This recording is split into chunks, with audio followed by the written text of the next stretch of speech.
Welcome into the Husker247 Podcast. I'm Mike Schaefer, joined by Brian Christopherson. Michael Bruntz here on Wednesday, following Easter, just a week or so removed from the spring game. We are going to keep it pretty simple today. Just going to run through each position and figure out what the guys learned and what they still hope to learn as we figure out what Nebraska's chances are in 2022 to put together a winning season. We'll start it right away with quarterback. We'll make it very simple. We'll have Brian Christopherson. We'll have Michael Bruntz. We'll switch it up, and let's just get started. Brian Christopherson, what did we learn this spring at the quarterback position?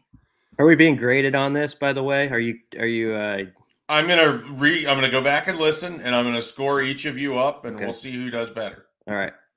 All right, that puts the pressure on. I mean, what we learned is Casey Thompson, and this maybe seemed an obvious back in January when he signed up, but he's the guy. I mean, I don't think there's any doubt about that. We don't know, of course, who's necessarily number two, but I thought how clear that seemed like halfway, not even halfway through the spring, was sort of intriguing to me. Like I thought there would be a little bit more of a cat and mouse game, at least sort of like how they brought, sort of the public display of how the competition was playing out. And I think it was pretty obvious who's in the lead by a long ways. All right, Michael Bruntz, what do we still need to learn about Nebraska at quarterback for the 2022 season? Well, I like I just want to throw it. I don't think that Mark Whipple strikes me as a cat and mouse kind of guy. He's not a cat and mouse kind of dude. What we still need to know, who the backup quarterback is for Nebraska. I would have said at the midpoint of spring that I would have felt pretty comfortable saying that was going to be Logan Smothers. We saw Chubba Purdy with basically a week of preparation in the spring game, and I thought he looked pretty comfortable. I think he looked like a guy that with enough time on the practice field and learning this offense is going to be in that mix pretty strongly for that backup job. So that is the battle that still remains for the quarterback spot, is not who the starter is going to be, but who the backup will be. All right, let's jump right over to running back, switching it back up. Michael Bruntz, what do we know about Nebraska at running back? We know that Anthony Grant is going to be a factor in that running back race. There were a lot of bodies in that group in the spring.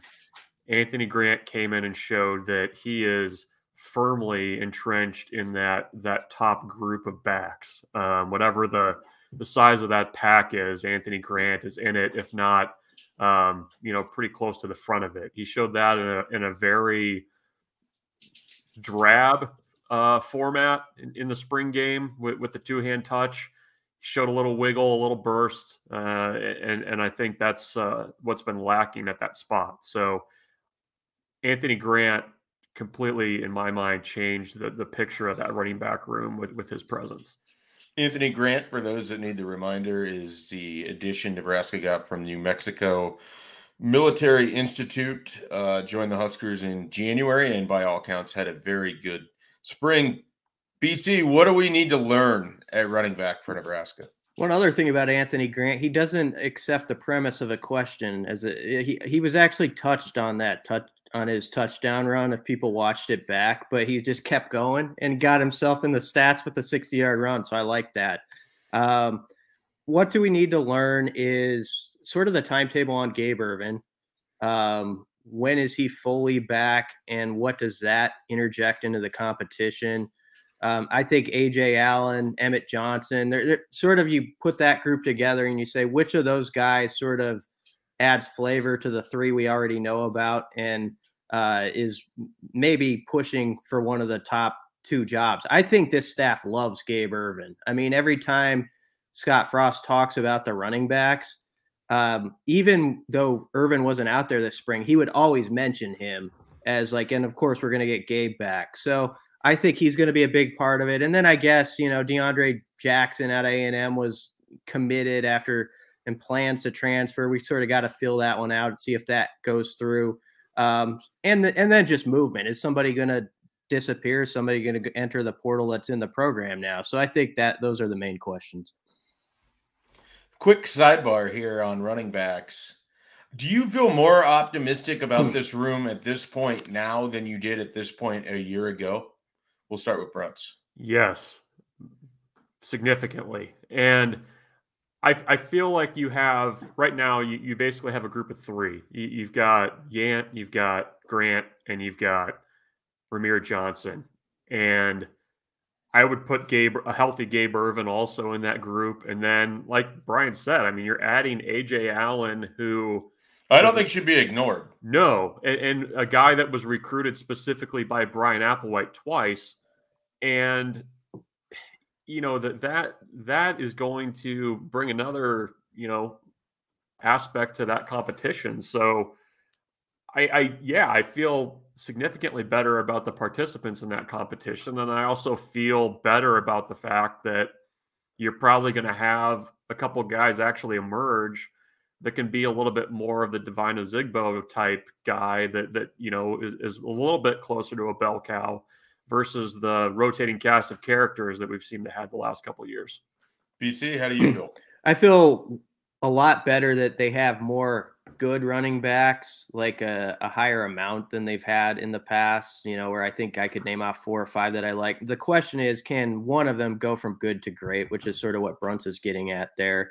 And I'm even thinking, like, I'm not saying someone needs to be Amir Abdullah right off the bat, but I think of Amir as the last, like, great Husker running back, really. I mean, I thought Divine was good, and I thought Dedrick Mills was a good back. But can you have that guy who, I always use the Miami 2014 game as an example, who takes runs that are 2 or 3 yards and consistently turns them into 5 or 6 yards and makes your O-line look way better? That's what Nebraska's been missing, and I don't know if they have it yet. We'll see. All right, let's move on to wide receiver. BC, what do we know about the wide receivers coming out of this spring? Trey Palmer, I think, is the real deal and is going to be one of the main guys. I think we know that they have a cast of about 6 that they believe in, you know, but we also know that Xavier Betts probably isn't going to be part of it, at least that's the latest. And when we started this spring, we thought of him as, I think, one of the top talents on this roster if it all panned out for him. So that's a big hole to cover. Bruntz will probably get to this, but I'm interested what Isaiah Garcia Castaneda can do, and sort of maybe he helps fill some of that Betts space that is open for guys to take up. Michael Bruntz, besides the status of Xavier Betts, what don't we know about the wide receivers at this point? Do we know if anybody can make plays deep? That's the question. We do not. We do not. That's the question that I think is important for Mark Whipple's offense. Is we know they want to take deep shots. We know they want to force the issue downfield. That has not been something that has been a strength for Nebraska under Scott Frost. So do they have the personnel that will allow them to do that? Do they have the guys that can go up and get 50-50 balls? The spring game, at least at the wide receiver spot, was not a great there was no big reveal there, I don't think. I mean, we saw the tight ends make a couple nice catches on deep balls, but the wide receiver grade is probably still incomplete. So that, I wonder, is whether Nebraska can count on that group for more big plays down the field to open things up for the running game. Quick side note, at wide receiver, Nebraska has to replace Simari Toure, who's looking to make it in the NFL. Simari Toure averaged 19.5 yards a catch. I think that there was some question as to whether if he was going to be used closer to the line of scrimmage or would be a big play threat. I think by the end of his career, Nebraska got quite a bit out of Simari Toure down the field. And so I agree completely with Bruntz. I don't know who that guy could be, though I would put my chips in the Oliver Martin camp because I'm just going to go all the way down that rabbit hole, even if it doesn't pay off quite how I think. So we know one other thing too. We know Mickey Joseph. We know Mickey Joseph isn't going to wait around on guys forever. And I think I have to say, we didn't hear a lot about the younger crew this spring, and maybe that's just coaches not wanting to build up those guys too fast. But when Mickey was asked point blank, like halfway through about like Kamane Grimes, Neville, Hardy, he gave that answer about, guys they're fighting for a roster spot, not just like to be in the rotation. I thought Kamane had a decent spring game, made a play or two, but you'd love to hear one of those guys pop up. Alante Brown is someone else we know had a good spring, so that's a positive. So now we need to see if that can translate. All right, we're moving to tight ends, and I believe that Michael Bruntz, unfortunately, has drawn the toughest question so far. What do we know about Nebraska's tight ends? I don't know that we know this, but I think this. I thought that AJ Rollins was probably the surprise player of the spring for me. With the complete MASH unit at tight end that they had this spring, that meant a lot of reps for James Carney, a lot of reps for AJ Rollins. I've been impressed with the gains that Rollins has appeared to make in the weight room since he's been on campus. I liked the catch on the deep ball in the spring game. And I think he's a guy that's athletic enough to be a matchup issue for teams if he can get on the field. So I guess what we do know is that the guys that were a little bit further down the depth chart got a heck of a lot of run this spring. And I think ultimately that bodes well for the tight end room. And here's a bonus thing that we also know. Nebraska is going to try to target the hell out of Travis Vokalek this year. Sean Beckton said that as much. And based on Mark Whipple's past, I think that's going to be a guy that's going to be a big factor in the pass offense because they have more plays where the tight end is the first read, which has not been the case in the past at Nebraska. Bonus follow-up to Bruntz's bonus point. Will Travis Vokalek break Austin Allen's newly held record? Yes or no? What's the number again? Isn't it like 43 or no, 34 or something like that? I say yes. I say he gets there. I say no because on these formats we're supposed to embrace debate or something like that. So no, you're an idiot.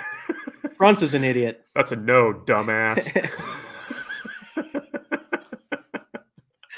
All right, and as we embrace debate, BC, what do we need to learn from the tight end position? Well, I don't know if we're going to see Thomas Fidone this year or not. I mean, it sounds like behind the scenes it was a pretty serious injury, but they've also not given a lot of details about that. And so there's been, I mean, they just haven't been public about like what that timetable looks like completely. But I do think they need to be careful with him since he's coming back from, a second injury in back-to-back years. So that's obviously a big question. I think just generally at the beginning of spring, tight end would have been a spot a lot of us might have said, well, that'll be a strength of the team, and it still might be, but I think we don't know that. I think that's a lot more hazy now. And part of that's you wanted to see if Fidone could really be that guy and just have a full runway into a season, and that's gone now. I think Nate Borkercher is a guy that people aren't going to bring up as much because he's a walk-on, but they really like who's going to play snaps. But and what we don't know is if they will back up the talk and actually get those guys the ball in the red zone more than they have in the past. Mark Whipple brought that up as something they really want to target, and I think people are sort of encouraged and optimistic he might bring more of that to the table, but we'll see. It's a great point right there. I think Nebraska had one touchdown to its tight ends in the red zone.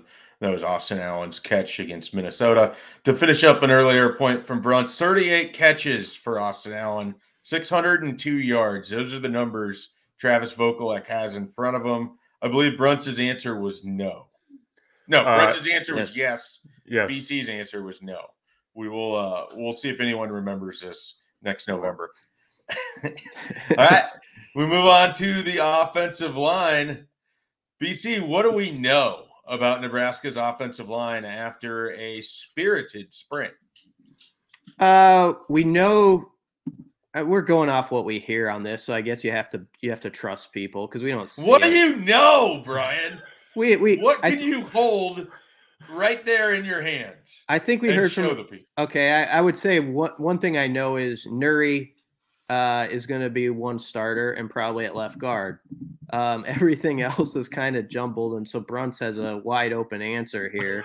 I think I know that they ran the ball quite well during the spring too. Like, I mean, I didn't see it with my own eyes, but I feel like we have enough sourcing on it now that you're like, okay, it's got to be true. Yeah, I mean, even Sean Beckton's like, yeah, when we wanted to, we ran it, you know, and you heard it from players and coaches alike. So I feel like they had success there. I think we know that Trent Hickson, which isn't like the sexiest storyline, but an important storyline, had a good spring, and that's interesting. If he, as a 6-year senior, could lock down that center spot, and then you keep Corcoran maybe outside at tackle. I don't know.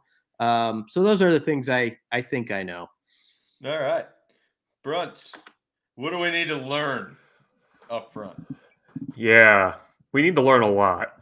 And we're not going to learn anything until Dublin. That's my take. I don't think you're going to learn much in Dublin either. Yeah, that's my other take. There might be some pushing guys around in Dublin on the rugby field.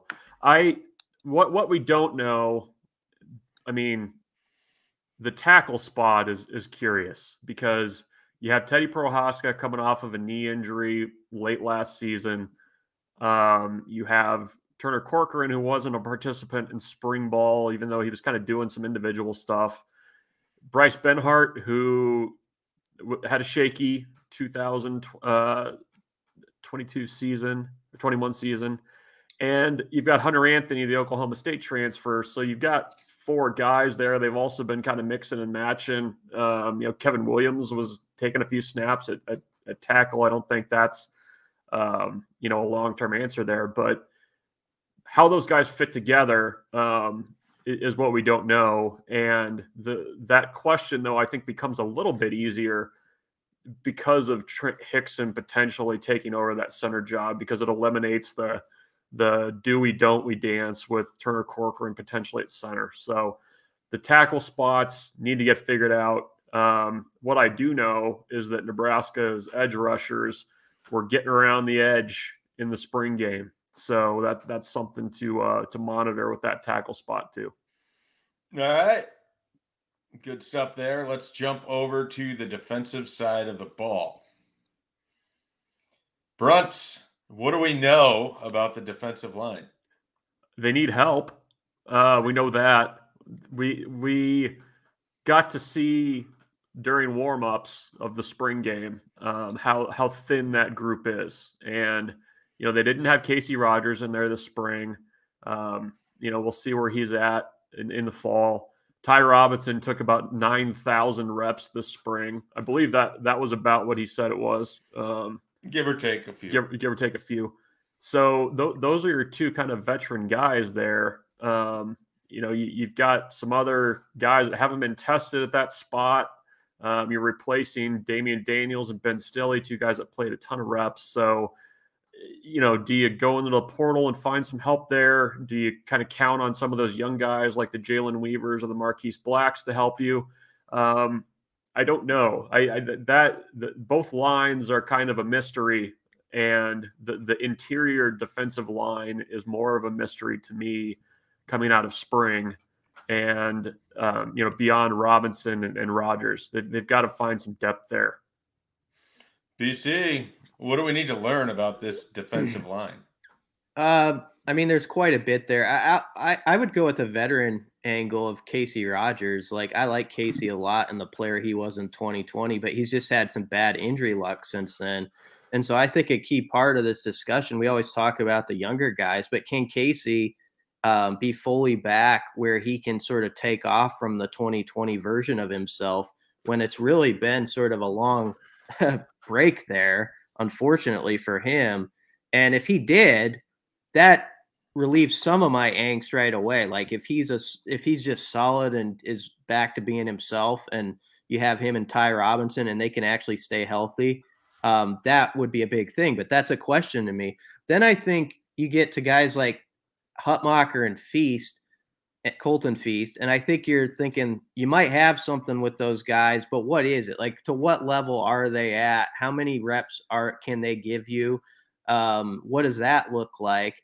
And then there's the next part, which is the young guys. Is one of them, you're going to need at least one, and I don't know who it is. Maybe it's Marquise Black to maybe give you a little something. It doesn't have to be everything right away this year, but I think you need to have one of those guys who can maybe give you 8-10 reps, whatever it is, where you feel like you can put them in there and give some guys some breathers.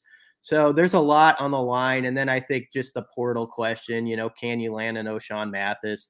Can you do you stock up one more interior guy? And also understanding, and we act like this is a video game sometimes, that guy isn't necessarily going to be the answer. Like Jordan Riley, I have nothing against him, but it didn't happen for him at Nebraska. Like we can't always act like just because you get a guy who has some experience that he's going to come in and solve everything. So there's a lot there. I do like their rush end spot. Like that, what they can do and maybe some tricks they can pull with, Nelson, Tanner, Jamari. I think they can get something out of that spot where they can maybe get more of a pass rush going. All right, we'll get to the pass rush here in a bit. I want to throw in a bit of a bonus. What I know is that Jalen Weaver has really done some good offseason work. I thought he really slimmed down a little bit. What I don't know is how much he's going to be able to help the Huskers. But that was a guy that I was really sort of dubious about, given the size that he came in at and what he looked like last fall. I thought he looked noticeably slimmer this spring. And I think, given another year working with that strength and conditioning staff, that's a deep name to file away. But Jalen Weaver is someone I would keep an eye on for future seasons, not necessarily 2022. All right, BC, I said edge rushers. Let's dive into that. These guys are likely going to be playing defensive end or stand-up outside linebacker. Or stand-up defensive end, I should say. Nebraska is going to be vacillating between a 4-3 and a 3-4. What do you know about Nebraska's edge rush presence right now? I think it's good. Like that tilts positive for me. Now this goes back to what we were saying about running backs earlier. Can you go from good to great? And you first come to Garrett Nelson with that question, because he's a guy that I think we would say has been solid. Now, what's the next step? Can he become like an all Big Ten type of guy? A guy who pursues like double-digit sacks or 8 or 9 sacks. I don't know. He looked really good in the spring. I know he's worked on his body, and he's a determined dude, and he's made pass rushing a priority. So I don't count him out. I think we know he'll probably be a team captain and the leader of the defense. That's obvious. Caleb Tanner's interesting because he doesn't really do interviews. And so because of that, sometimes there's not as many headlines about him. So he kind of gets forgot about. But I thought he took a big step last year in sort of he didn't stay in place. He was a guy who was actually getting better. And now the question is, can he finish more sacks, And I think we know Jamari Butler had a good spring. I think Blaze did too. But Jamari Butler in particular in the spring game stood out to me. And we know he's still here. Like I wondered with a guy like him from Alabama, would he stick around, in this portal age? And to his credit, he has. He needed to because he was a raw prospect. And I think now we're starting to get to the point where Nebraska might reap some benefits from that.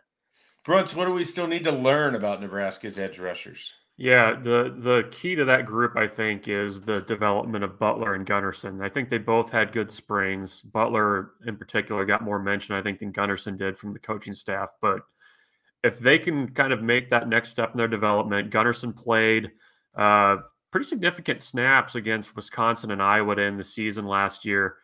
That group becomes a lot more interesting, and they can help a little bit more, I think, as maybe a hand on the ground defensive end at times. And so the development of that crew, I think, is maybe what we still don't know yet. All right, let's stay with linebackers, and we'll go right to the inside linebackers. What do we know about this group, Michael Brunts? There's depth there, I think. Nick Henrich and Luke Reimer are probably they're your starters. Based on what they did last season. But, I think Maga Clements had a good spring from what we heard. I think he's maybe in a position to play a little bit more on defense than what he has been the last 2 years. And I liked the way that Randolph Kapai and Ernest Hausman looked in that spring game. I think there's something you can definitely build around with those guys. And I know I'm holding all this Hausman stock. I think that he's going to be a guy that's not going to redshirt. I think he's going to be a potential special teams guy, and that's what I guess I know, but I'm hoping because I'm holding all stock, and I got to do something with it. I suspect we're gonna hear some good to great talk here, BC. But what do we need to learn about Nebraska's inside linebackers? That's my alley. It's good to great talk. Well, I think it really fits here, though. I mean, these guys have been contributors. They've been starters. They're not new to the position. It's just now, do they put themselves in position where they're difference makers? Yeah, are they all conference guys? But also, can they stay healthy for the full year? And I'm trying to think back. I think for the most part, those guys did last year. I know that going into 21, that was a big question with sort of Reimer and Henrich is like, can you get through the full season? And obviously that's a position where you get dinged up and there's a lot of contact on your body. But I mean, that's just it is, can Reimer and Henrich take that whole workload and be durable through the whole season? And, can they be, I'd love to see, I think one of those guys needs to be like second team all Big Ten or something, I don't think that's far fetched. I've thought Reimer is one of those guys a lot of people in the Big Ten aren't as aware of because Nebraska hasn't won like they should. But if Nebraska did, I think he would bust onto the scene in a big way. So, and then after that, what don't we know? I think it's sort of I like the depth too. I think Barrett Ruud, you got to give him credit. They've lost some guys occasionally that have transferred out that were big time recruits, but they really haven't. It's been sort of a slap on the wrist for when those guys have left. Like they've sort of replaced it, and I feel like there's a lot of guys in the system that can work. But can a Hausman or a Kapai knock one of the older guys maybe off the second line? I think that's an interesting thing to watch. Garrett Snodgrass is a guy I think will play some too, and Bruns mentioned Malga Clements. But how much could a Hausman or a Kapai maybe start to work their way into the system? And would Chris Kolarevic, if they were in a jam and they felt good about the nickel spot, would he take some reps at inside backer still? Kind of how they move Kolarevic around is a question too. The thing I wonder with that group too is with all the questions that we just threw out about the interior defensive line, how are those guys going to function, and can the defensive line keep the traffic away from them? Because I just think that picture is going to look a heck of a lot different this year with not having Damian Daniels there to eat up space. I mean, that to me is such a big unknown, and it's completely out of that group's hands how that functions. Because, I mean, teams are going to try to crank it right at Nebraska, and with good reason. And we're going to see how ready Reimer and Henrich and those guys are to really kind of have to, see a little bit of a different look than what they did last season. All right, we're jumping over to the secondary now. We'll start with cornerback. You can roll nickelback into your answer if you like as well. BC, what do we know at corner for Nebraska? Quinton Newsome is a guy you can write in pen as a starter, I think. He's the one guy in the secondary I'd say that about. But there were pretty good clues about how the rest of the rotation is going to look given by Travis Fisher, too. I think Tommy Hill leaves spring as sort of the favorite at the spot opposite Quinton Newsome. The question for Tommy is just if he can sort of become a student of all the details, sort of like Newsome has become and like Cam Taylor-Britt before him. If he does that, Travis Fisher has said Tommy Hill has the most upside of anybody in his room. So that's a part that's exciting. I'm sure Bruns will get to Omar Brown. I think he's going to factor in at some point if it gets a full runway with good health too. Beyond that, I think Braxton Clark is sort of like your third or fourth guy, and there you go. Like, there you got sort of a Hill, Newsome, Omar Brown, Braxton Clark, maybe a Timon Lynam gets in there. Marquise Buford could move around, but I think the top two are going to be Newsome and Hill, and I thought we got an indication that that's where that might be headed by the end of spring. Bruns, what do we need to learn at cornerback? Brian hit on it. I mean, where does Omar Brown factor in all this? I mean, this is a guy that was a extremely productive corner at Northern Iowa. I think he was, I mean, as we've documented on this podcast several times, I think that was a huge transfer portal win that probably got overlooked. But he had a limited spring. I mean, he was out for the first half. I don't know how involved he really was in the second half, even coming back from an injury. So he's kind of the guy that has the ellipses after him with, you need to see what he can give you in the spring. And guys like Tommy Hill that came in have had, the leg up and an opportunity to impress the staff a little bit. So if Omar Brown gets to full health and is able to get it going in the fall, that adds a little bit to that competition. But he's the wild card completely in that group for me. All right, let's jump over to safety. We will stick with Michael Bruntz. What do we know at safety for Nebraska? Yeah, that group is a little bit tougher. I mean, I feel like they've got good depth there, maybe more so than they did last season. Last year, it was basically, it felt like a three-man rotation. I think that they, this year, like what they have in Deshaun Singleton as a newcomer, Miles Farmer coming back as a veteran guy. Noah Pola Gates is in his third or fourth season already. Fourth, I think, in the program. Marquise Buford is another guy in that mix at safety. So I don't know that group is settled. I think that's probably what we know, is that it's still open competition. And, I think that they can probably mix and match a little bit based on personnel and down and distance and all that stuff. BC, what are we looking to learn at safety? I think safety is one of those spots where sometimes people assume the next group up is going to be better than what was, and that's a dangerous assumption to make, because I think with like Deontay Williams and Markel Dismuke, maybe they're not going to be guys who get drafted or anything like that, but you had guys who, I think when you think about Nebraska's defense, they didn't give up a ton of explosive plays the last couple of years, and you got to credit Deontay and Markel, I think for being a really steady, duo back there who just knew their job. So that's the question to me about these new guys is, can you get two guys who are in sync with each other and you don't have sort of that one or two really costly blown plays that can sort of erase like a otherwise good afternoon of work. That's the pressure of being a safety. Like you could have a good day for 95% of the snaps, but if you have that percentage is bad, is really bad, it's rough for the defense. So I think that's one of the questions. And then I think, whose starter is still interesting to me. I sort of think Miles Farmer is going to emerge as a starter, because I think even though some people are skeptical off of his work last year, I think Travis Fisher likes him.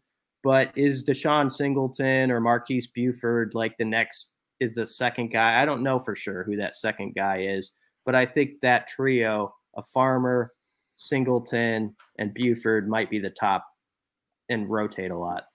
All right, last one, and I know people are going to be dialed in on it. What have we learned about special teams for 2022? Pizzi.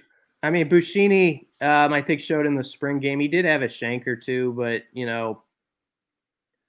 he boomed it a few times, and I think that people realize like, okay, he's got a legit leg and this can work out. So that was an exciting part. I think we learned that no detail is too small for Bill Busch when he talks about special teams, and that's important. And I think he also gave insights into the returnman possibilities. I think you're going to see a lot of Trey Palmer back there. They really trust him. Tommy Hill is even a guy that's sort of been looked at as a secondary option. So that, I think some of the key spots about, and Bleak Road is on the way at kicker, and hopefully he's got the goods.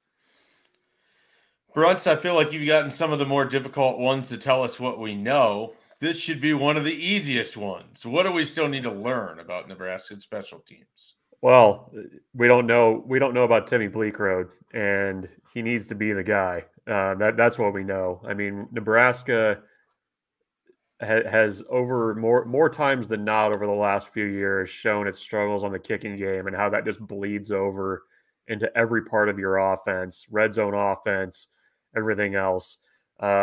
that group still looked super shaky in the spring game.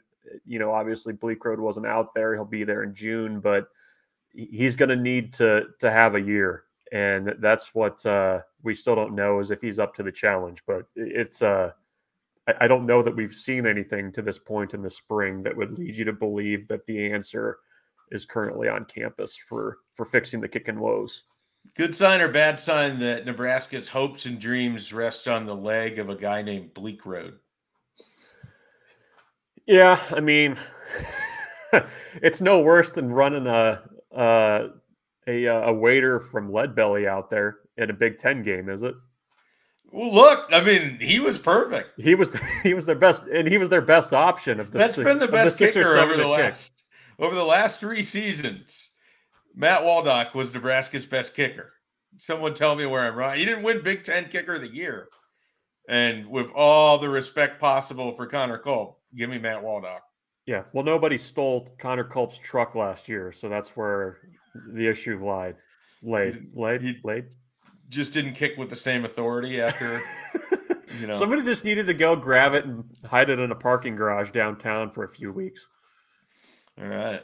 Well, anything you guys want to add? We didn't get to have any opening banter. We dove right into it. I wanted to hustle us through every spot on the roster. We made it. Anything you want to add here? You're like me when I take my kids to the grocery store. You just got to get the horse blinders on. We're not looking. We're not touching anything. Just get to the business and get out. What's the most dangerous aisle to take your kid to in a grocery store? Anything anything where there's glass jars. I guess I was thinking like where they could get the most distracted, hardest to get out of there without spending the most money. You literally went to danger. Like, what is going to not end in like things being broken? That's the goal. BC, any final thoughts? Not really. I think Brunt's is ending us on a good note, talking about grocery shopping with children. That's good. That's a good, nice thought. We're ending on a wholesome note. Get those kids out, take them grocery shopping, see what happens. Endorsed heavily by Husker247.